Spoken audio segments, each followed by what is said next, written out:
If you're looking for the RTX 4090 in the Zephyrus series, you're going to want to check out the G16. Now, the G14, which I just did a review of, and if you want to catch that, it's in the playlist for CES 2024, only gets up to an RTX 4070. So if you're looking for maximum performance out of the Zephyrus series, this is going to be it. And look at this massive trackpad.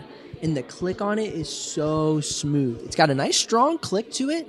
And I would say it's between being like soft and dampened and like a click, like a really strong click. So it's a really nice happy medium. Now we have upward facing speakers along the top cover of the chassis, and then even some speakers along the bottom of the chassis as well. Now you'll notice that we have a 16:10 aspect ratio, OLED display. This is a 2.5K display where the 14-inch is a 3K display.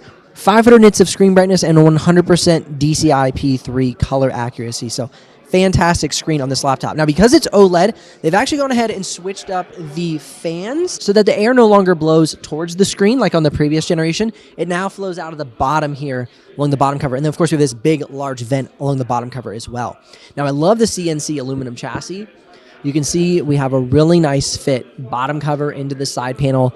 So much cleaner than in the previous generation. Now, we've had a lot of mixed reviews, and I want to know your thoughts, so comment below. Do you like the new redesign? Okay, that is the question. I personally like it. It's far more uniform. It doesn't feel as chunky and gamer-like, which for me as a creator is more along the line with what I'm looking for. And on top of all of that, it is ridiculously thin and light. Now, the downside of that is that we do have soldered RAM. So whatever you purchase this laptop with is what it will stay at. You cannot upgrade the laptop post-purchase as far as the RAM is concerned. I have not been able to get into the bottom cover to see if we have an extra M.2 slot or if it's just a singular. So if I do, I'll stick a note up on the screen if I get in contact with somebody here to help me out with that. Okay, now, what do you think about the stripe? At least that's what I'm calling it. Do they call it the stripe? The slash lightning is what they call it. What do you think of the slash lightning? I personally like it. It keeps the old aesthetic of the micro dots that were kind of in this diagonal pattern, but now we have the stripe. I feel like this is going to be controversial.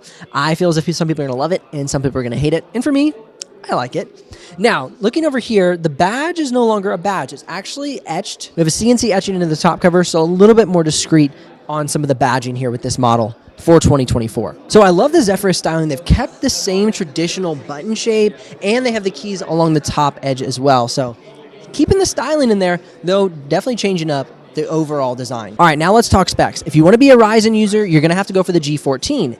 This laptop is equipped with Intel's Core Ultra 9 185H and up to an RTX 4090. So this is definitely going to be your more AI-focused laptop in the Zephyrus lineup. Now, you can also get up to 32 gigs of RAM, and there should be a 16 gig variant available as well. But if you want to get the full performance out of this laptop, I definitely recommend 32 gigs of RAM. If you want to catch the ProArt StudioBook Pro 16 OLED or the G14 or a bunch of other cool gear that we have here at the Asus booth CES 2024, definitely check out the playlist, and I'll see you in the next video.